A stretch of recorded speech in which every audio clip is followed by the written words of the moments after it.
Hello everyone, this is educator. आज के video lecture में हम बैंक रिकंसिलिएशन स्टेटमेंट, ये जो चैप्टर है 11th कॉमर्स के अकाउंट्स का, ये चैप्टर हम वन शॉट में समझने वाले। तो एग्जाम में आपको जो भी क्वेश्चन आएंगे, मैं बैंक रिकंसिलिएशन स्टेटमेंट का एक शॉर्टकट आपको बताने वाला हूँ, जहाँ पे आप बैंक रिकंसिलिएशन स्टेटमेंट का कोई भी क्वेश्चन बहुत इजीली आप सॉल्व कर सकते हैं। ठीक है, तो बैंक रिकंसिलिएशन स्टेटमेंट, ये जो वन शॉट वीडियो है, इसमें पूरा आपको ये चैप्टर समझ में आएगा। ज्यादा आपको वीडियोस देखने की जरूरत नहीं पड़ेगी। एज सच ये वीडियो में आपका पूरा काम हो जाएगा, राइट। तो बैंक रिकंसिलिएशन स्टेटमेंट में हम सबसे पहले बैंक के बारे में समझते हैं कि बैंक का फंक्शनिंग कैसे होता है। बैंक के फंक्शनिंग की जब हम बात करेंगे, बैंक काम कैसे करता है, तो बैंक जो है ये एक लेंडर ऑर्गेनाइजेशन है, मतलब जो पैसे देता है बिजनेसेस को। तो जब हम बिजनेस की बात करते हैं, हर चीज कॉमर्स में बिजनेस कंसर्न से रिलेटेड ही, हम बिजनेस के बारे में ही कॉमर्स में बात करेंगे। तो बिजनेस की अगर हम बात करते हैं, तो बिजनेस में हम कभी भी बैंक से पैसा लेते, बैंक ट्रांजैक्शन हर रोज बिजनेस के बहुत सारे होते हैं। हम कभी पैसा डिपॉजिट करते, कभी पैसा विड्रॉ करते, किसी का पेमेंट करते, किसी का पेमेंट रिसीव करते। It is all done through bank only. तो जब हम बैंक की बात करेंगे, तो ये बैंक के जो ट्रांजैक्शंस है, ये बहुत सारे ड्यूरिंग द बिजनेस एक्टिविटी होने वाले। तो यहाँ पे जो बैंक रिकंसिलिएशन स्टेटमेंट है, ये जो चैप्टर है, इसमें बैंक रिकंसिलिएशन में हम रिकंसाइल करने वाले। क्या हम रिकंसाइल करने वाले हैं? एक तो हम bank column of cash book, जो हमारे पास कैश बुक जो हम मेंटेन करते हैं शॉप पे, दुकान पे, उस कैश बुक में एक बैंक का भी कॉलम रहेगा, उसको हम मैच करते हैं बैंक के पासबुक से। बैंक का जो पासबुक होता है, जो आपने देखा होगा पासबुक का, ये पीपीटी में भी मैंने एक पासबुक का एक फोटो डाला हुआ, उसमें आपको पता चलेगा कि जो पासबुक है, बैंक उसके एंड पे जो भी ट्रांजैक्शंस होते हैं, क्या क्या ट्रांजैक्शन पासबुक में हुए हैं, उसको हमको रिकंसाइल करना है हमारे कैश बुक के साथ, जो हमारे शॉप पे पड़ा हुआ है या हमारे बिजनेस पे पड़ा हुआ है। तो कैश बुक जो है, वो कैश बुक तुम्हारे पास है, बैंक स्टेटमेंट जो है ये बैंक के पास है। मतलब बैंक के जो ट्रांजैक्शंस है आपके रिलेटेड, ये मैच कहीं ना कहीं होने चाहिए, किसके साथ? आपके कैश बुक के बैंक कॉलम के साथ। तो ड्यूरिंग द मंथ आपके बैंक के साथ बहुत सारे डिपॉजिट्स हुए होंगे, ड्यूरिंग द मंथ बैंक से बहुत सारे आपने पैसे विड्रॉ किए होंगे, किसी को पेमेंट किया होगा। तो बैंक ने जो भी महीने भर में, एक मंथ में जो भी ट्रांजैक्शन रिकॉर्ड किए हैं, क्या वही ट्रांजैक्शन आपके कैश बुक के बैंक कॉलम में भी है कि नहीं है, उसमें कोई गलती है कि नहीं है, कोई ट्रांजैक्शन छूट गया है, कुछ अमाउंट गलती से लिखी हुई है, उस चीज को हमको रिकंसाइल करना है। इसी को बैंक रिकंसिलिएशन स्टेटमेंट बोला जाता है। क्योंकि पैसे की जब हम बात करेंगे, तो बिजनेस में पैसा सबसे इंपॉर्टेंट होता है। तो पैसा कहाँ मिसप्लेस्ड हुआ है या कहाँ किसी ने चोरी किया है, हर एक एक रुपए का हिसाब रखना बहुत जरूरी है। तो बैंक भी बहुत बार गलतियां करता है टेक्निकल ग्लिच के नाम पे। तो टेक्निकल ग्लिच में बैंक भी कभी कभी दूसरे अकाउंट में पैसे डाल देता है, ट्रांजैक्शन डिले हो जाते हैं, डेबिट नहीं होता, क्रेडिट नहीं होता।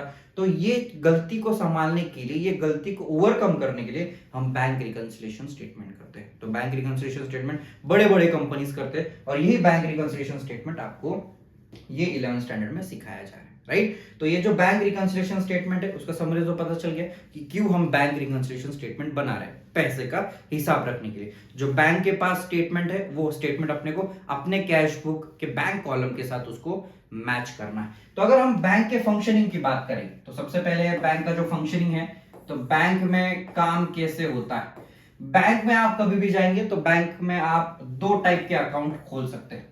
एक तो सेविंग्स अकाउंट खोल सकते हैं, और एक करंट अकाउंट खोल सकते हैं। तो ये दो ही टाइप के अकाउंट होते हैं बैंक में। आपके पेरेंट्स के बैंक अकाउंट होंगे, तो उनको पूछना आपका सेविंग अकाउंट है, करंट अकाउंट है। तो ये दो अकाउंट्स बैंक्स यूजुअली प्रोवाइड करते हैं, और दो अकाउंट में थोड़ी बहुत फैसिलिटीज अलग होती है।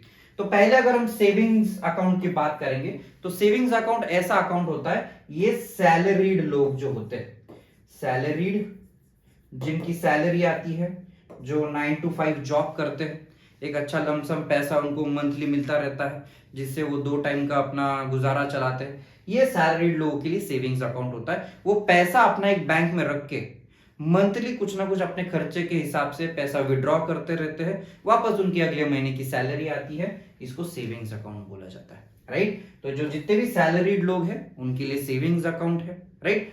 जितने भी बिजनेस लोग हैं, बिजनेसमैन, जब हम बिजनेसमैन की बात करते हैं तो उनका कोई ना कोई बिजनेस है, उनके लिए करंट अकाउंट होता है। तो सेविंग्स अकाउंट है ये सैलरीड लोगों के लिए है, और करंट अकाउंट जो है ये बिजनेसमैन लोगों के लिए।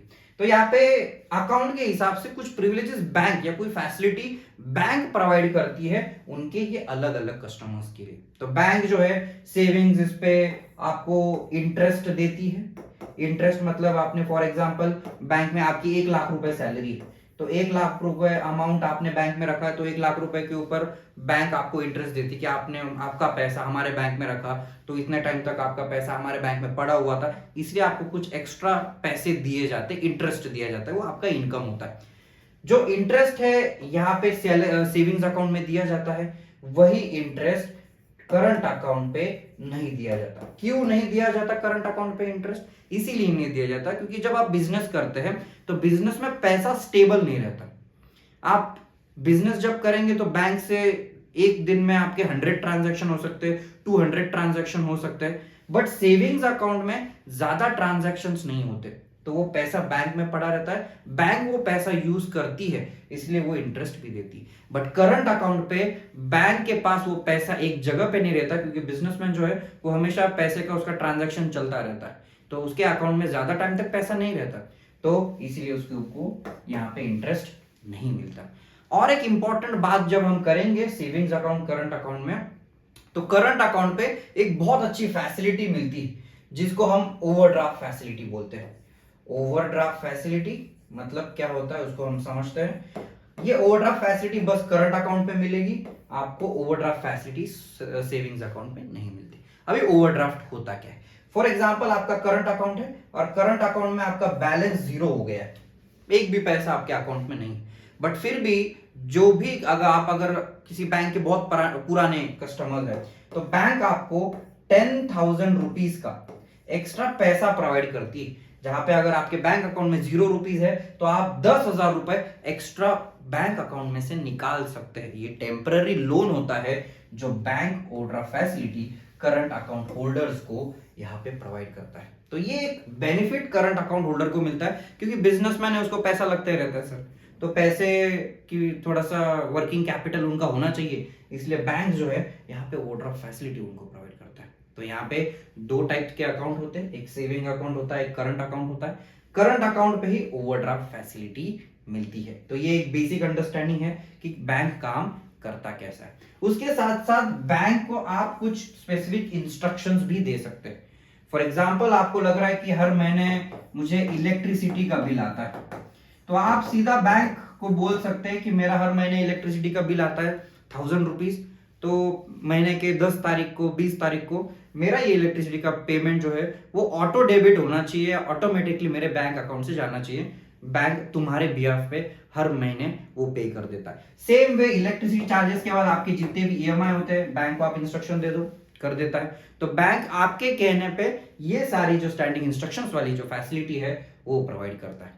On the other hand bank आपको चेक की भी फैसिलिटी प्रोवाइड करता है।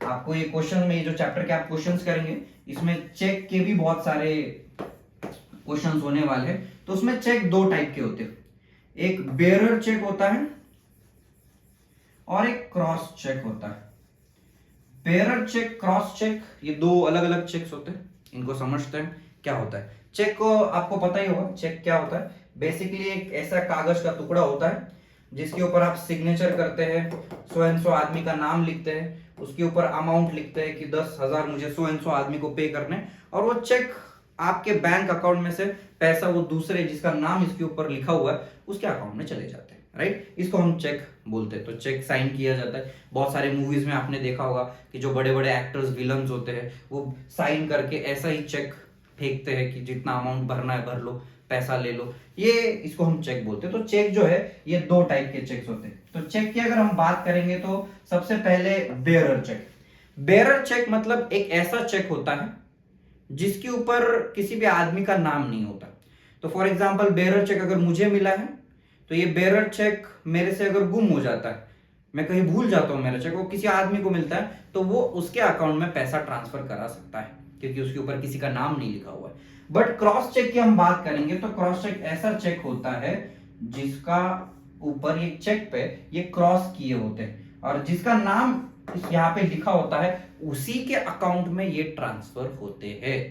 आपका ये जो क्रॉस चेक है अगर कोई चोरी कर लेता है, कहीं गुम हो जाता है, कोई भी पैसा दूसरे अकाउंट में ट्रांसफर नहीं कर सकता, जिसका नाम यहाँ पे लिखा हुआ है उसका ही अकाउंट में ट्रांसफर होता है। But on the other hand bearer check कोई भी उठा ले, कोई भी चोरी कर ले, वो खुद के अकाउंट में ट्रांसफर कर सकता है, उसको एनकैश कर सकता है।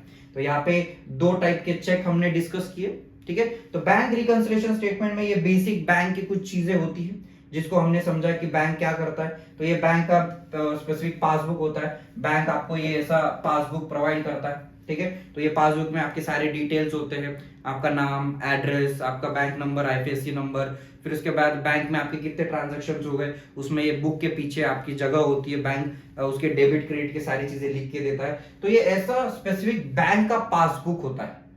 तो ये पासबुक में बैंक अपने रिलेटेड, आपके अकाउंट रिलेटेड सारे ट्रांजैक्शंस मेंटेन करता है। फॉर एग्जांपल एक महीने में आपने 10 बार अमाउंट विड्रॉ किया, एक महीने में आपने 5 बार अमाउंट डिपॉजिट किया हुआ है, ये सारी चीजें ये स्टेटमेंट में रिफ्लेक्ट होगी। आज तो नेट बैंकिंग आया हुआ है तो कोई पासबुक भरने नहीं जाता। पहले आपने देखा होगा बैंक में लाइन लगी रहती थी पासबुक भरने के लिए, आज लोग पासबुक भरने के लिए लाइन नहीं लगाते, नेट बैंकिंग अवेलेबल है, लैपटॉप में खोल के देखते हैं, स्टेटमेंट में सारी चीजें उनको पता चल जाती है, राइट। तो यहाँ पे ये जो पासबुक है, ये पासबुक में ये सारी चीजें ट्रांजैक्शन एज सच लिखे जाते हैं। तो यहाँ पे ये बैंक रिकंसिलिएशन स्टेटमेंट के आपको अगर कोई क्वेश्चन सॉल्व करने तो उसके बेसिक कुछ टर्मिनोलॉजीज है वो हम समझते हैं। पहले हमने देखा था कि कैसे आपको क्या करना है बैंक रिकंसिलिएशन स्टेटमेंट में, आपको बैलेंस एज पर पासबुक को मैच करना है किसके साथ, bank balance as per cash book के साथ। मतलब बैंक के अकाउंट में पासबुक में जितना बैलेंस है बचा हुआ माइनस प्लस जो भी है वही सेम बैलेंस आपके कैश बुक के बैंक कॉलम में होना चाहिए, तभी आपका पैसे का हिसाब जो है वो सही लग रहा है। तो इसके लिए हम बैंक रिकंसिलिएशन स्टेटमेंट कर रहे हैं, उसके लिए अपने को प्लस माइनस करना पड़ेगा एज पर द चीजें। तो फॉर एग्जांपल आपको क्वेश्चंस दिए जाएंगे कि debit balance as per passbook दिया होगा, आपको क्वेश्चन में हमेशा हर एक क्वेश्चन में दिया जाएगा debit balance as per passbook, उसको समझ लेना ये ओवरड्राफ्ट है। ओवरड्राफ्ट है मतलब जो भी अमाउंट दी होगी तो ये अमाउंट को आपको ब्रैकेट में लिखना है, माइनस में लिखना है, ठीक है। तो जो भी अमाउंट होगी आपको उसको ब्रैकेट में लिखना है, मतलब माइनस अमाउंट है क्योंकि ओवरड्राफ्ट है, क्योंकि जब माइनस में बैलेंस चला जाता है तभी तो उसको ओवरड्राफ्ट बोलेंगे। मतलब ये जीरो से पीछे चल रहा है, माइनस वाला बैलेंस, मतलब जीरो बैलेंस होने के बाद भी आपने एक्स्ट्रा पैसा बैंक में से निकाला है, इसलिए ओवरड्राफ्ट दिख रहा है। तो it is the debit balance as per passbook, ये ओवरड्राफ्ट होता है। क्वेश्चन में ऐसा आता है debit balance as per passbook, अगर ओवरड्राफ्ट लिख के नहीं आता तो फिर भी आपको माइनस में लिखना है, आपको ओवरड्राफ्ट कंसीडर करना है, राइट। उसके बाद credit balance as per passbook, ये एक नॉर्मल बैलेंस होता है। नॉर्मल बैलेंस मतलब आपको उसको प्लस अमाउंट जैसे ही कंसीडर करना है। ऑन द अदर हैंड अगर balance as per cash book दिया है क्वेश्चन में आपको दिया जाएगा balance as per passbook, balance as per cash book. तो क्वेश्चन में ये दिया जाएगा कि बैलेंस एज पर पासबुक दिया हुआ है, आपको ढूंढना है balance as per cash book, या कैश बुक का बैलेंस दिया जाएगा, आपको ढूंढना है बैलेंस एज पर पासबुक। तो ये दोनों जो चीजें हैं वो समझनी पड़ेगी। तो क्वेश्चन में balance as per cash book दिया जाएगा, तो debit balance as per cash book बोला है तो वो नॉर्मल बैलेंस है, credit balance as per cash book बोला है तो ये ओवरड्राफ्ट बैलेंस है। ऐसा आपको कंसीडर करना है। क्वेश्चन सॉल्व करने के लिए ये चीजें बहुत मैंडेटरी रहेगी, इंपॉर्टेंट रहेगी। अगर ये आपको चीजें नहीं पता है तो क्वेश्चन आपके गलत हो सकते हैं। तो बैंक रिकंसिलिएशन स्टेटमेंट क्यों करना चाहिए उसके कुछ चीजें समझते हैं कि बैंक रिकंसिलिएशन स्टेटमेंट क्यों बनाते हैं। तो सबसे पहले कुछ बैंक के साथ कुछ गलत ये हुआ है क्या, पैसा कहीं गायब हो गया है क्या, कोई चीज का हिसाब नहीं लग रहा है क्या, जो भी आपके डिसएग्रीमेंट्स है बैंक के साथ वो आपके सॉल्व हो जाते हैं। ऑन द अदर हैंड कुछ एरर ओमिशन जो है वो डिटेक्ट कर पाते हैं आप कि कोई ट्रांजैक्शन मेरा रिकॉर्ड करने का रह गया, कोई ट्रांजैक्शन बैंक का रिकॉर्ड करने का रह गया, ये चीजें हम ढूंढ लेते हैं। कोई फ्रॉड हो रहा है कि अपने साथ, ये फ्रॉड हमको बैंक रिकंसिलिएशन स्टेटमेंट से पता चलता है, क्योंकि बहुत सारे फ्रॉड बैंक में भी होते हैं, बैंक के एम्प्लॉयज होते हैं, वो पैसा चुरा लेते, ट्रांजैक्शन नहीं करते, एंट्री पास नहीं करते, ऐसी बहुत सारी चीजें होती है, राइट। तो यहाँ पे चेक होता है बैंक के ऊपर कि बैंक जो है वो प्रॉपर एंट्रीज कर रहा है कि नहीं। ये एक मॉडल चेक होता है आपके खुद के स्टाफ पर भी और बैंक के स्टाफ पर भी, क्योंकि आपका भी जो स्टाफ है वो भी तो कैश बुक लिख रहा है, बैंक कॉलम वो भी तो लिख रहा है। क्या पता उसने बैंक में पैसा ना डाला हो, कैश बुक में एंट्री कर दी हो और पैसा घर पे लेके गया हो कि मैंने बैंक में डिपॉजिट किया है। ऐसे बहुत सारी चीजें होती है, इसके लिए हम बैंक रिकंसिलिएशन स्टेटमेंट बनाते हैं। तो आपके टेक्स्ट बुक में ये भी दिया हुआ है, आई होप कि सबके पास टेक्स्ट बुक है। टेक्स्ट बुक है तो ही आप ये वन शॉट वीडियो देखें, जिससे कि आपको इमीडिएटली सॉल्व करने के लिए, समझने के लिए इजी रहेगा, राइट। तो यहाँ पे कॉजेज ऑफ ओमिशंस, मतलब ऐसी कौन सी चीजें हैं जिसमें आपका कैश बुक का बैलेंस और पासबुक का बैलेंस दोनों में डिफरेंस हो सकता है। मतलब ऐसे कौन से इंसिडेंट्स है जिसके वजह से आप जो ये दोनों बैलेंसेस को जो मैच करने की कोशिश कर रहे हैं वो मैच नहीं हो रहा है। तो उसके कुछ रीजंस दिए हुए सर। तो सबसे पहले टाइम डिफरेंस का दिया रीजन, और दूसरा एरर एंड ओमिशन का दिया। टाइम डिफरेंस मतलब क्या बोला जा रहा है यहाँ पे, transaction that appear in the cash book but not in passbook. मतलब ऐसे कुछ ट्रांजैक्शन जो आपके कैश बुक में दिख रहे हैं बट पासबुक में नहीं दिख रहे। मतलब कैश बुक में एंट्री हो गई, पासबुक में एंट्री नहीं हुई, बहुत बार है, होता है ऐसा, राइट। दूसरा, check deposited but not collected, मतलब आपने बैंक में चेक डिपॉजिट कर दिया पर बैंक ने अभी तक उसके एंड से वही चेक का एंट्री नहीं किया, राइट। मतलब यहाँ पे बैंक में आपने डिपॉजिट कर दिया, चेक क्लियर होने के लिए 2 से 3 दिन लगते हैं, तो 2 से 3 दिन तक वो आपके पासबुक के बैलेंस में रिफ्लेक्ट नहीं होगा, राइट। चेक क्लियर होने के लिए मिनिमम अच्छे से बैंक का जो टाइम है वो 1 से 2 दिन का है, तो 2 दिन तक आपके पासबुक में वो रिफ्लेक्ट नहीं होगा, पर आपके कैश बुक में तो इमीडिएटली रिफ्लेक्ट होगा क्योंकि आप वो पैसा दे रहे हैं, right. Transaction that appear in the passbook but not in the cash book, मतलब उल्टा बोला जा रहा है यहाँ पे कि पासबुक में उसकी एंट्री हो गई है, कैश बुक में नहीं हुई। ऐसे कौन से इंसिडेंसेस हो सकते हैं कि जिसमें बैंक ने एंट्री कर दिया पर आपने कैश बुक में एंट्री नहीं किया, जैसे कि interest credited by bank. Bank ने आपको खुद होके कोई इंटरेस्ट दिया है, आपने पैसा जमा रखा है तो बैंक ने इंटरेस्ट दिया है, तो बैंक के पास पहले एंट्री हो जाएगी क्योंकि बैंक ने इंटरेस्ट दिया है। आपको तो लेट पता चलेगा जब बैंक का मैसेज आएगा या बैंक के स्टेटमेंट में रिफ्लेक्ट होगा। तो यहाँ पे जो पासबुक है उसमें एंट्री हो गई है बट कैश बुक में एंट्री नहीं हुई। Direct collection of income on behalf of the customer, अभी ये इंसिडेंस है, इसको समझते कि फॉर एग्जाम्पल आपका एक दोस्त है ए, जिससे आपको 20,000 रुपए लेना था, ठीक है। आप बी हो, तो ए ने क्या कर दिया, आपकी जो बैंक है बैंक ऑफ इंडिया, ये बैंक ऑफ इंडिया में ये 20,000 आपके अकाउंट में इमीडिएटली डिपॉजिट कर दिए, बट आपको बताना वो भूल गया। मतलब उसने आपके बैंक अकाउंट में पैसा भेज दिया बट आपको कॉल करना वो भूल गया, तभी ये रीजन होता है जहां पे पासबुक में एंट्री तो हो गई बट आपके कैश बुक में एंट्री नहीं।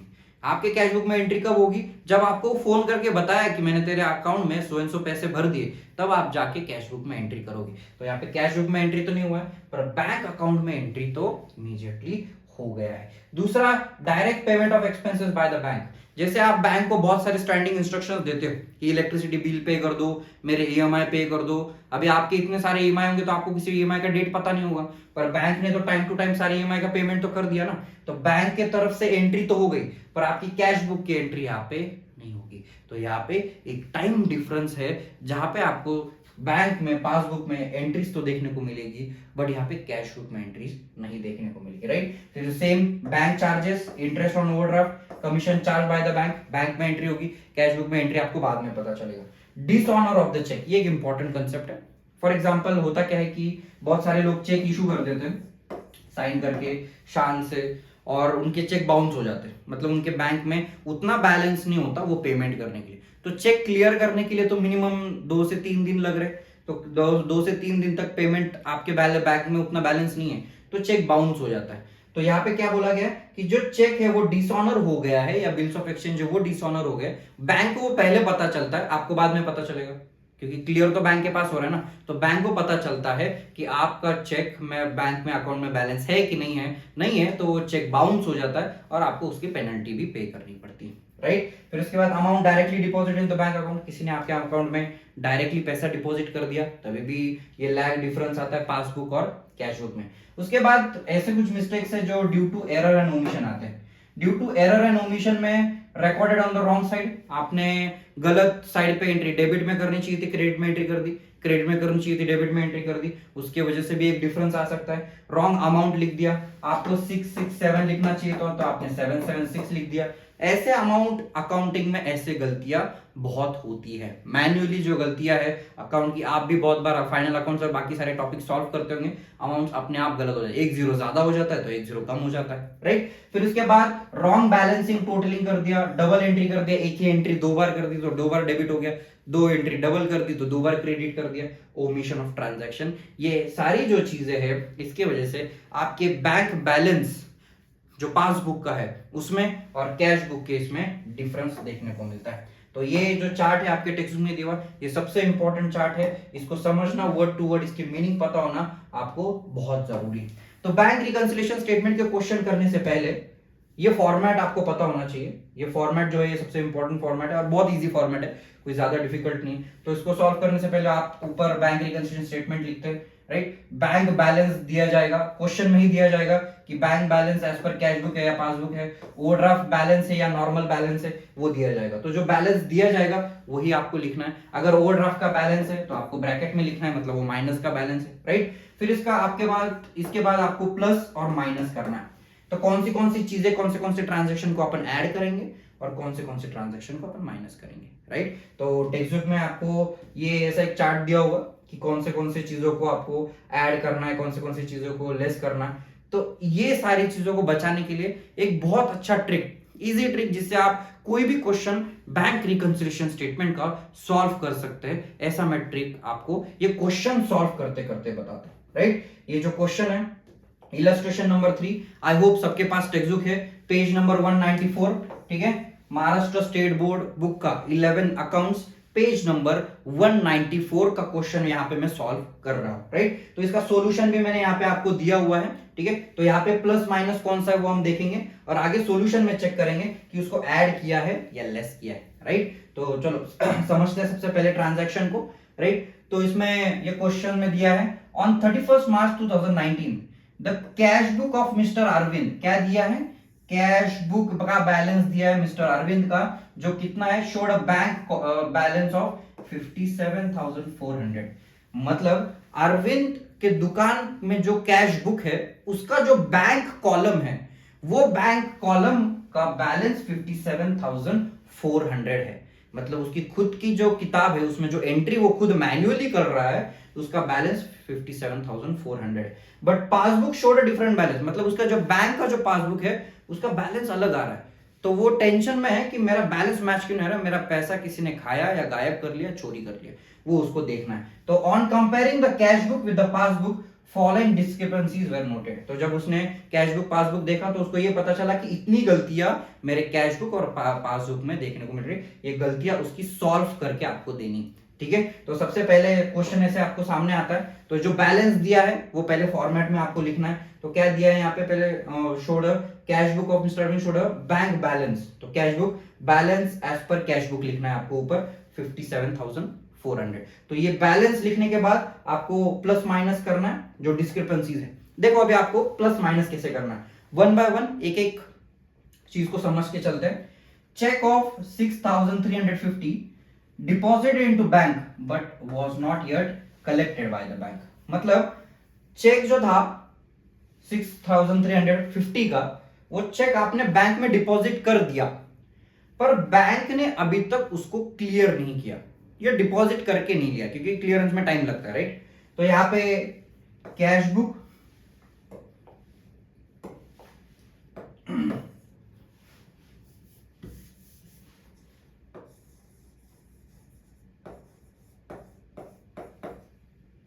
कैश बुक और पासबुक, और ये पासबुक। तो आप जब भी क्वेश्चन सॉल्व करते हैं तो क्वेश्चन सॉल्व करते हैं आपको कैश बुक और ये पासबुक दोनों लिखने, राइट। जब हम कैश बुक और पासबुक दोनों लिखते हैं तो हम वन बाय वन सारे जो डिस्क्रिपेंसीज है उसको समझते हैं। तो सबसे पहला डिस्क्रिपेंसी दिया है, cheque of 6,350 deposit into bank but was not yet collected by the bank.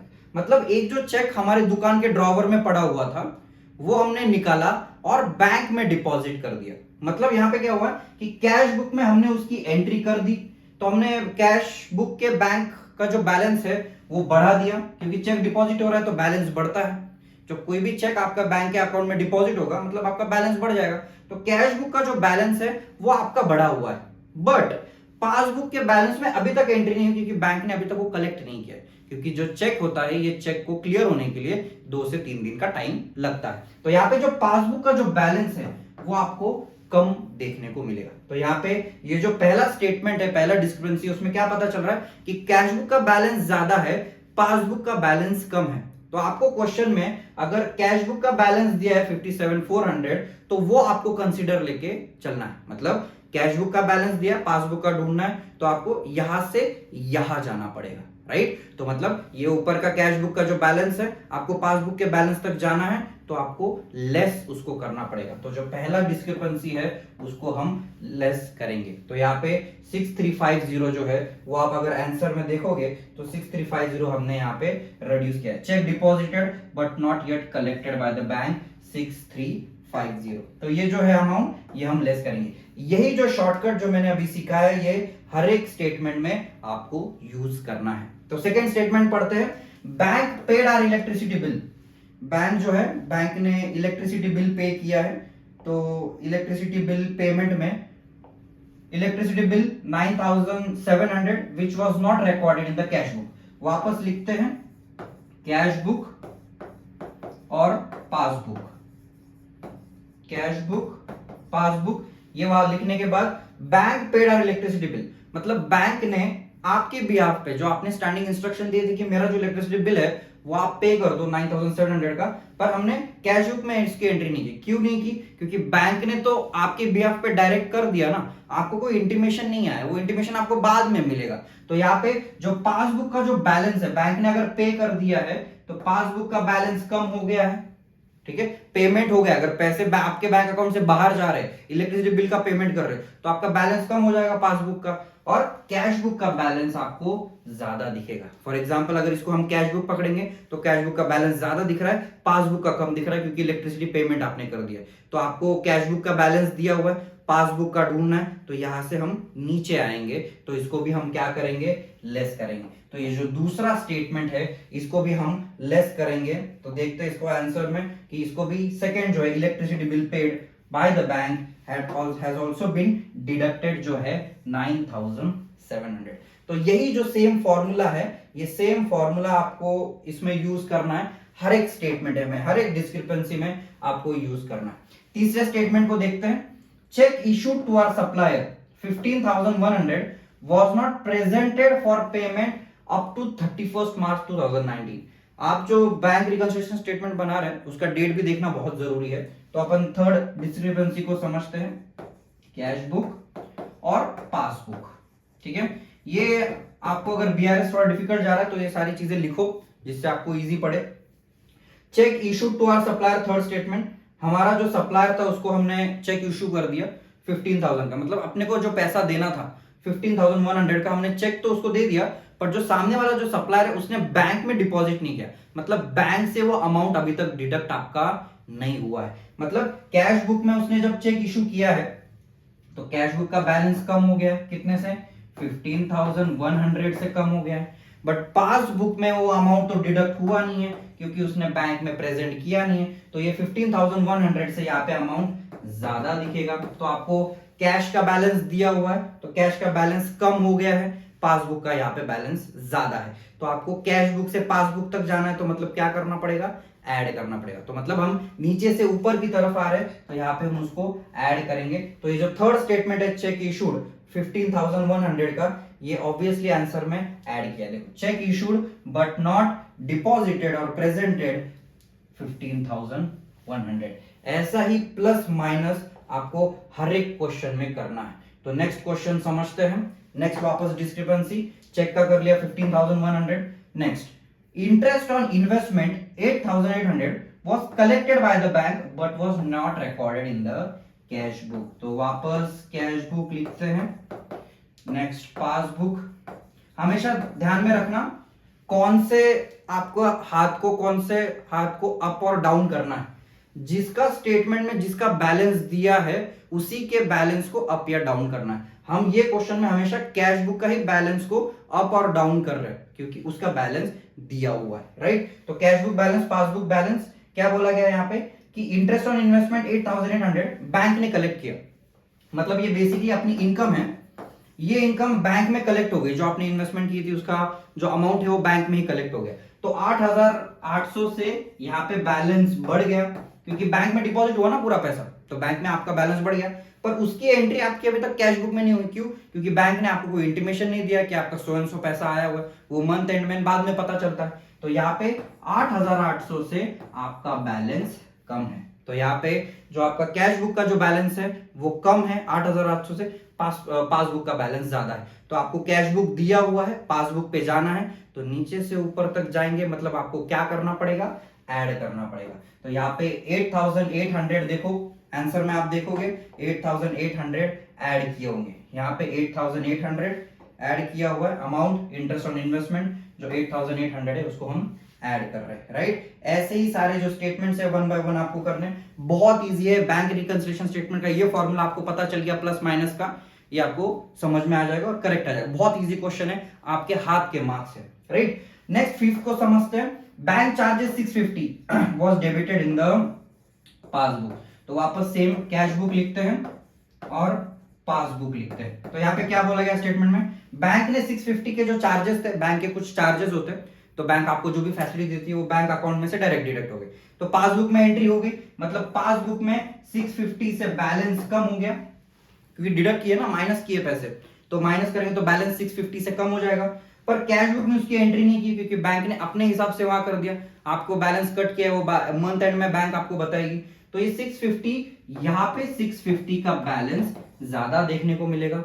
तो मतलब कैश बुक का बैलेंस ज्यादा है 650 से, पासबुक का बैलेंस कम है। कैश बुक का बैलेंस दिया है, पासबुक का ढूंढना है, तो अपने को नीचे आना पड़ेगा। मतलब यहाँ पे ये 650 माइनस करने पड़ेंगे। तो आंसर में देखते हैं हम, यहाँ पे 650 माइनस किया हुआ है।